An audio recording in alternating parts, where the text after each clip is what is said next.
So thank you for watching our presentation today. It's a presentation on property crime, and it is by Ali Albedawi and Jessica Rodriguez.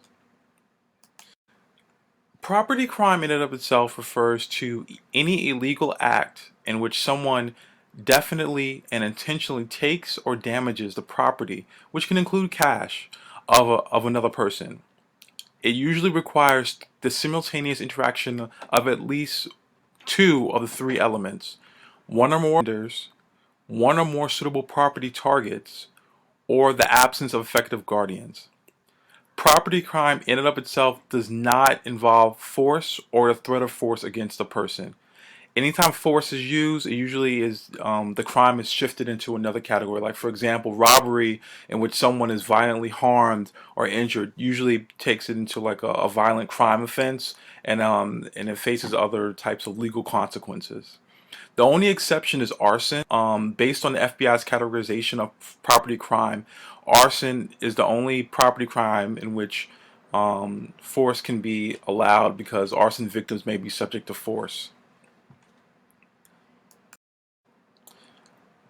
In regards to property crime targets, they're usually physically located either in residential locations, non-residential locations, or on the person of individuals located either in residential or non-residential locations or in transit between them.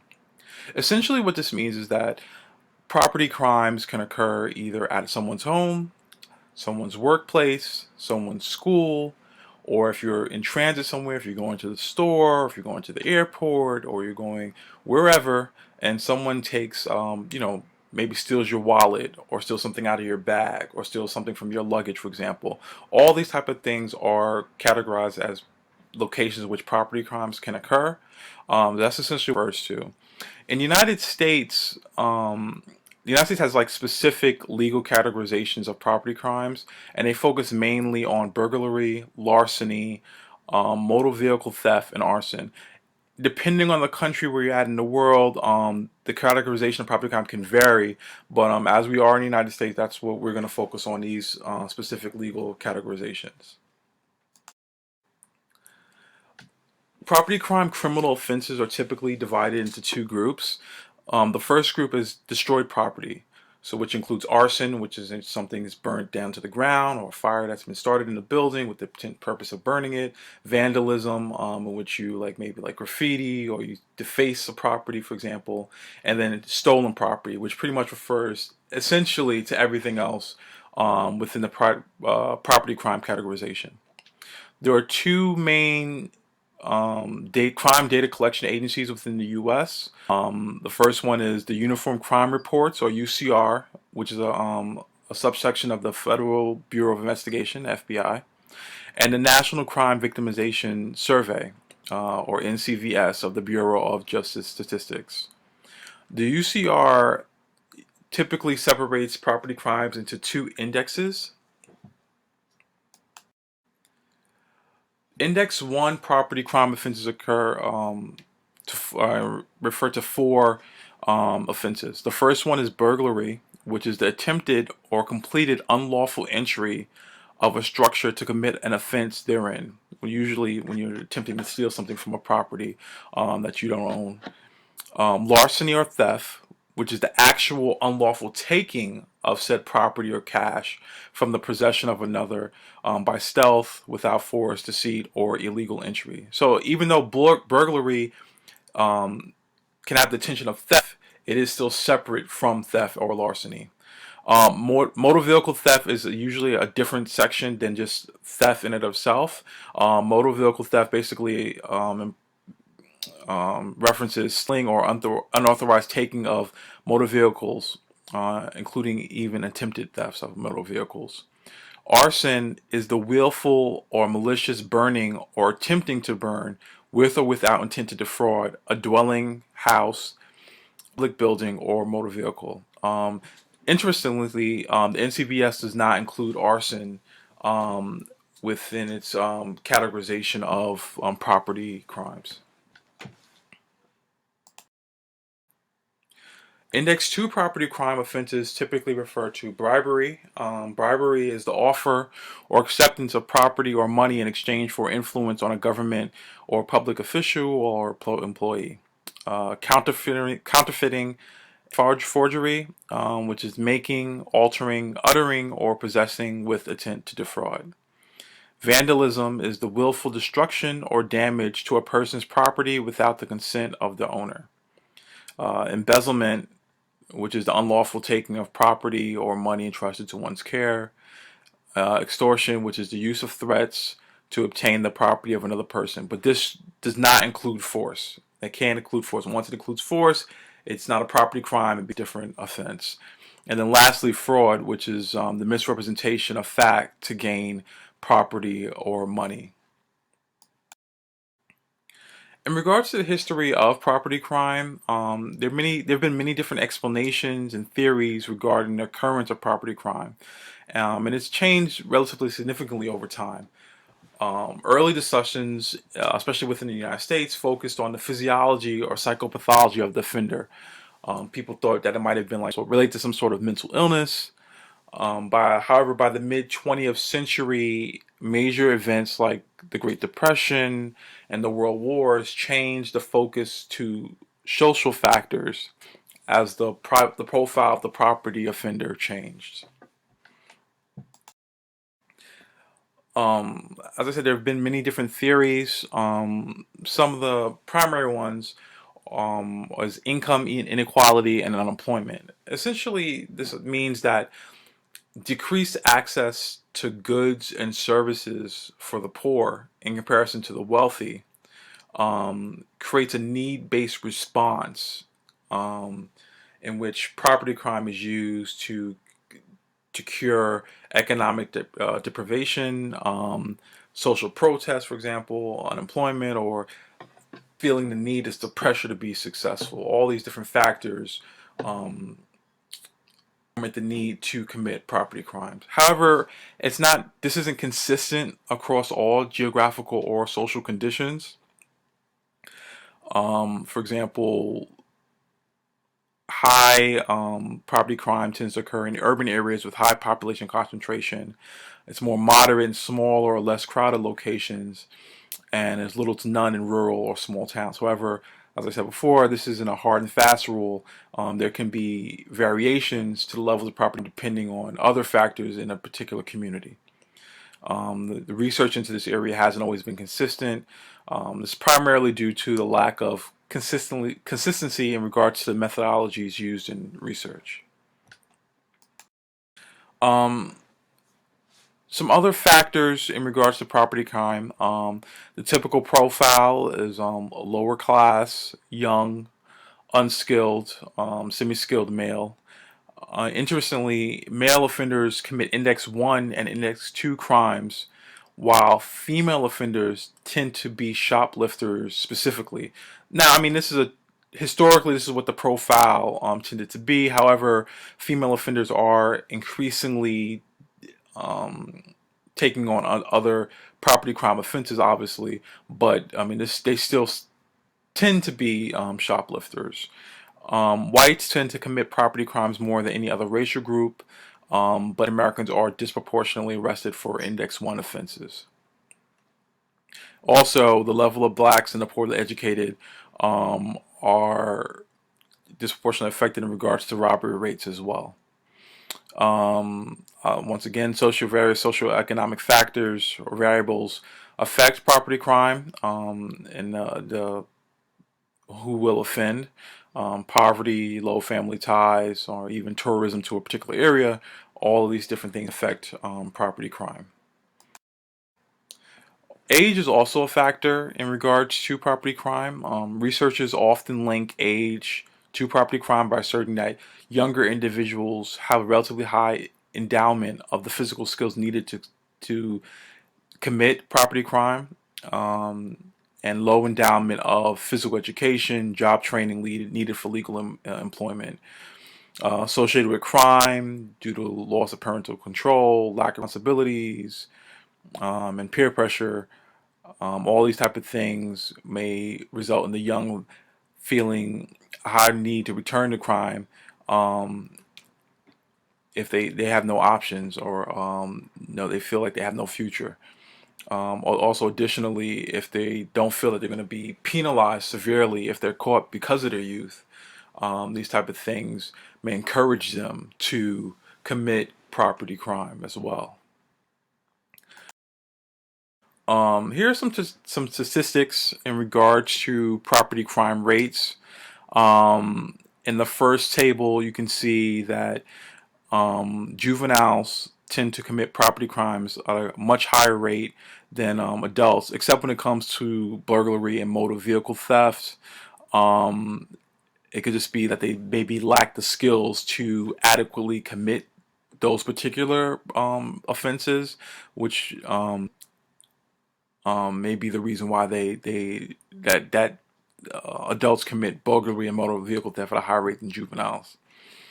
There's also same thing in regards to race. There's disparity in that regard as well. It's interesting to note, while there is a decrease in property crime offender rate as income level increases for adults, it seems that the opposite is true for juveniles. So juveniles that tend to come from a higher household income typically will commit higher rates of property crime offenses in comparison to juveniles that come from lower income households. Property crime typically is not a random process. Anytime they're looking to victimize someone, or looking for a victim rather, they usually it's planned for the most part. You're looking for a particular situation, particular set of circumstances where you can successfully enact this particular property crime. Although, even though that typically is the case, younger offenders tend to be more spontaneous and more unskilled in their offenses. For example, if you have a bunch of youths looking at someone that they think they can just get maybe some money from, for example, they may just go ahead and rob the person or steal their wallet. Impulsively, because they were looking for some extra cash, and not really give thought to maybe like the fact that the police are maybe around, or it's a well lit area, or it's a public place with a ton of people around. Interestingly, older offenders tend to be commit more well planned, elaborate, and skilled offenses. And this could be because they've become. I mean, if you're an older offender, typically you're usually career criminal. You've had a lot of experience in regards to committing property crimes. Um, there are a couple of different approaches in terms of understanding property crime. One approach is the routine activities approach. The idea is that escalating crime could be understood rather at the structural level as having been caused by large scale social change. And it's a convergence of three factors that allow for proper to occur. If any one of these factors, for example, are absent, the likelihood of victimization is diminished. Motivated offenders, suitable targets, the absence of capable guardians.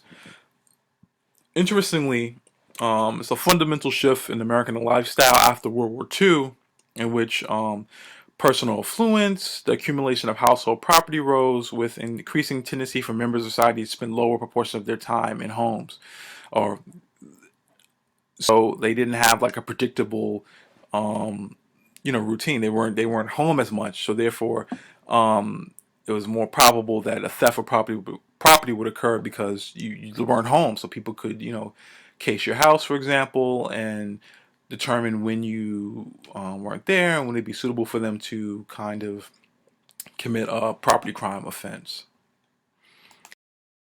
Another theory is the absolute and relative poverty theory. Absolute poverty may create the perception that one's skills are relatively more productive in criminal activity. The poor are more likely to engage in crime because the cost of judicial sanctions is less for low income individual than a high income individual who has more accumulated wealth to lose. Um, Basically, the idea is just that the poor are more likely to engage in criminal activity due to their limited access to capital. Um, property crime is the poor person's method of borrowing against future human capital or a way for them to improve their situation, for example. Then we have the relative deprivation theory. The idea behind this theory is that individuals who commit crimes are lashing out at a system in which they feel a lack of control over their relative economic or social position. These individuals see their actions as social protests more than criminal acts, and then they rationalize it as, I'm only doing this because I have no choice. The social system order or the system status quo is forcing me to do this. The rich person will not even, they won't even notice that this item is gone, or this money is gone, or the property is gone. So even individuals under this theory, even individuals who are maybe educated and who could earn a better living in a legal endeavor, will be opposed to criminal acts because because they're looking at it as a perceived unjustified deprivation relative to the reference of their group in society. So like they're seeing it as a matter of social activism. And in this type of regard, they see it as a worthwhile goal, worth endeavor, and therefore they don't feel anything is wrong in what they're doing. Then we have the economics theory. In this theory, economists assume that criminals make a rational choice to engage or not engage in a legal action based on perceptions of the net benefits of such action. Unemployment or economic hardship stimulates criminal activity by generating poverty and signaling a low probability of acquiring and maintaining legal employment, legal employment, and then at that point, criminal activity is stimulated. Three factors tend to create a positive inflation to crime relationship: lags between price and wages, in terms of price of goods and wages of employees. Um, Inflation lowers the real income of low skilled labor. Inflation rewards property criminals due to rising demand and subsequent profits in the illegal goods market. Um, Individuals under this theory will participate in a criminal activity if they believe that the expected returns will exceed those from any legal activities. Then we have the substance abuse correlation. Basically, this refers to the idea of substance abuse and drug abuse policies and how it relates to property crime. Essentially, the idea is that drug users commit property crimes to finance their purchase of drugs. Arrestee drug abuse monitoring program data shows a significant portion of property crime arrestees testing positive for drugs. The idea that people must rob, burgle, or commit larceny to finance their habit.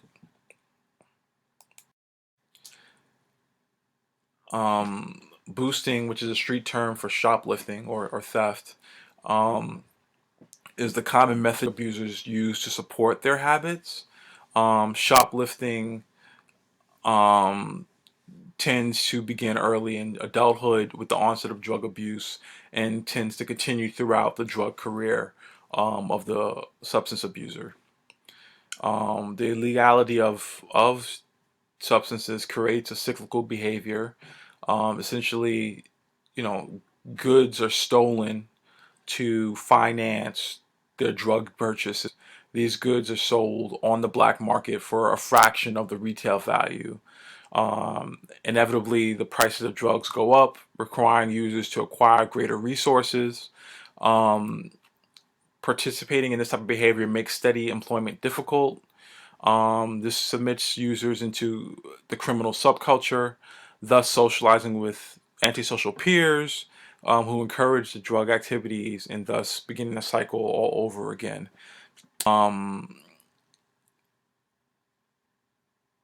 it should be noted that correlation doesn't necessarily imply causation in this case. Just because a lot of property criminals use drugs does not necessarily mean that most drug users are property crime offenders. Actually, most drug users don't necessarily commit property crimes, which is actually rather interesting, to be honest.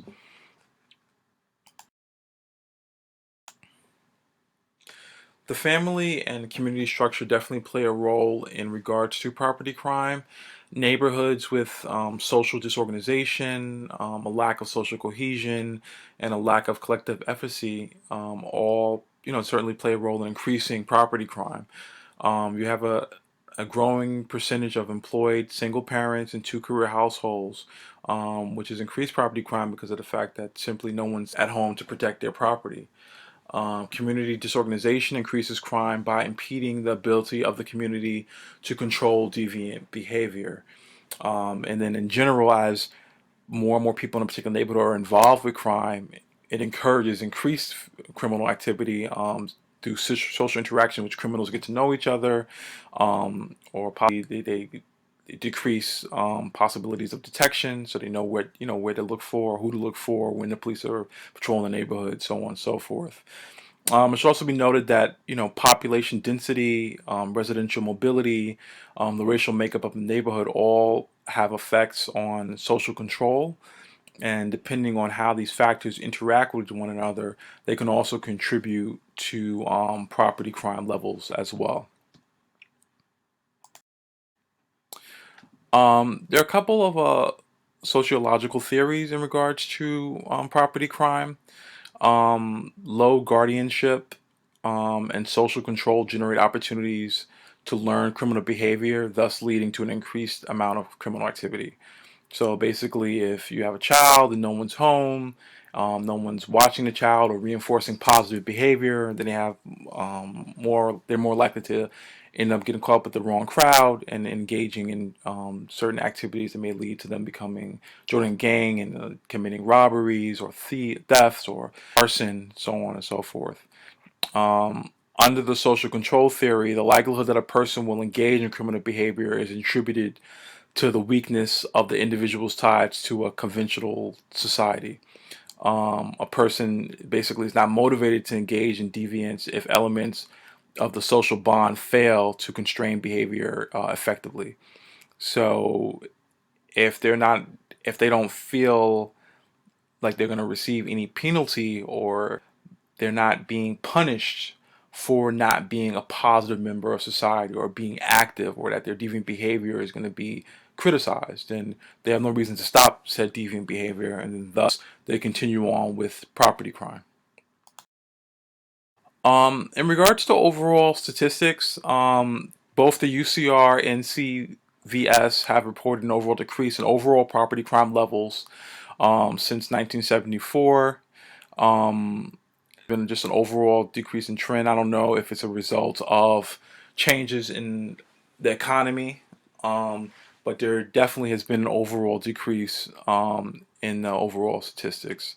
It should be noted that property crimes, while people tend to not make a big deal of it in comparison to crimes such as homicide or rape or murder or different things like that, but property crimes are pretty expensive. In 2010, there was estimated loss of $15.7 billion to the U.S. economy as a result of property crimes. And then here are some statistics. You can just see a decrease in overall trends from 1986 to 2005, and then from 2006 to 2010. It's just been decreasing in general.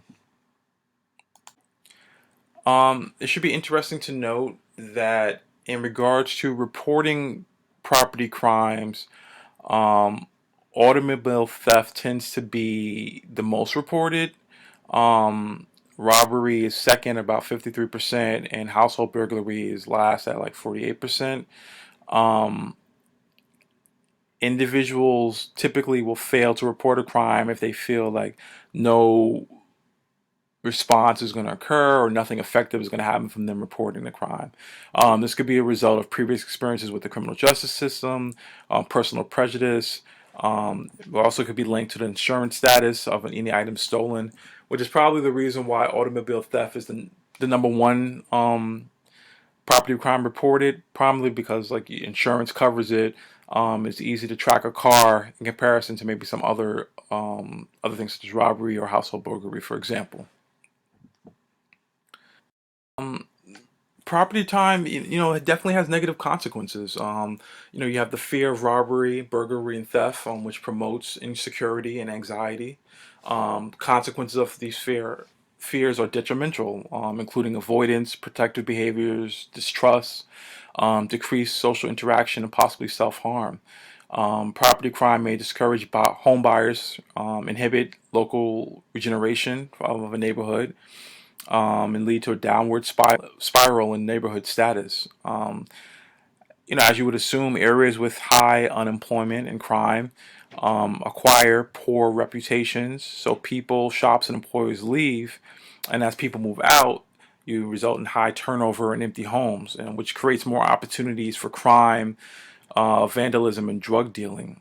Higher crime rates deter new residents and motivate those who can move out to lower crime rate neighborhoods. So it's clear that these property crimes do affect the neighborhood. It means total breakdown of the community structure, decreased property values, and it just destroys a community essentially.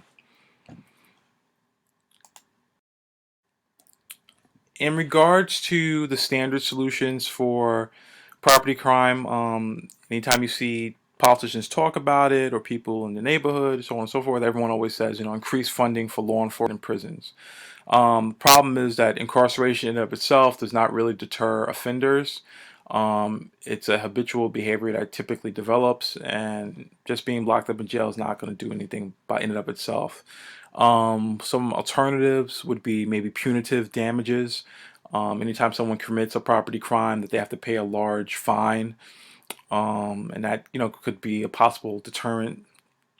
Um, Target hardening, make it more difficult if your objective. Better security, locks, lighting, alarms, for example, would all make it more difficult for someone to commit larceny or for someone to commit a burglary. Um, Even increase self-awareness. Someone can't steal anything from on you. And well, I mean, things can still happen, but in general, they wouldn't be able to steal from you if you're more aware of your surroundings, you're more aware of who's maybe going near your pocket or your purse or your luggage, for example. All these type of things, definitely are alternatives that may work. Um, Additional solutions would be crime prevention through environmental design. The idea with this method is you alter or enhance the physical environment to reduce opportunities for crime. So, like, increase natural surveillance, clearly define public spaces, as well as private spaces, encourage the strong ownership of spaces. Um, these type of things basically empower the community to police themselves or police public spaces. Another method would be to like the developmental approach to work with at-risk individuals. Basically, this is dealing with the economics associated with property crime, where you are positively changing the factors that can lead people to commit crimes and helping at-risk populations to take advantage of positive opportunities.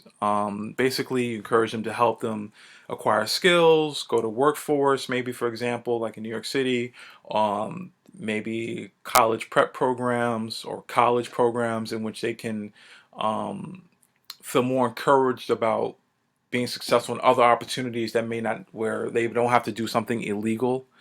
Um, Usually, basically, this model posits the idea that people are less likely to engage in crime when they have a sense of hope for the future, a positive self image, and rewarding opportunities to pursue. Um, and then when you have the skills to take advantage of these opportunities, like life skills, job skills, leadership, and interpersonal skills, you feel more encouraged. And then also just, having positive relationships. I mean, when people are surrounded by positive people, they're encouraged to live their lives a certain way, to be a more productive member of society. And all these type of things contribute to decreasing the likelihood of someone being a property crime offender. Another method would be community building, collective efficacy.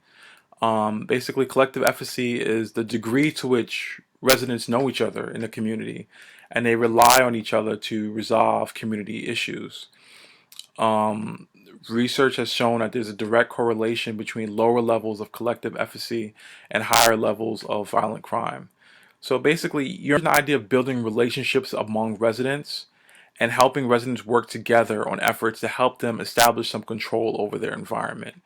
So, like, hey, Billy is not going to school. Billy's hanging out. Billy is doing graffiti on the neighborhood. Okay, so I'm going to pull Billy's father aside and say, hey, Billy's doing X, Y, and Z, and I'm going to help him, maybe re-encourage him to, hey, to try to do something more positive or direct his energy towards something more productive, and thus, cutting off his descent into becoming a property crime offender. Um, Lastly, we have the idea of community policing. Essentially, this is a philosophy and management approach in which community and government and police have stronger relationships and partnerships. It encourages proactive problem solving and community engagement to address the causes of crime, the fear of crime, and other community issues. In this type of with community policing and strengthened relationships, um, it allows for a partnership between the police and community members. Basically, you're adopting a problem solving mindset to analyze safety issues. And typically, community policing generally involves a high level of interaction and communication between police officers and residents, and more so than traditional approaches, and which can result to an increase in the reporting of property crime due to trust, which would definitely be effective in lowering overall property crime rates.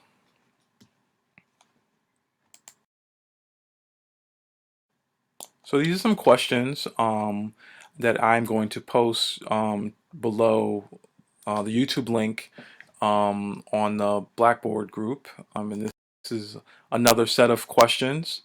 And we just want to thank you for taking the time to look at our presentation. We hope that it was informative and helpful, and that you enjoyed what you read, or what you heard rather. Thank you.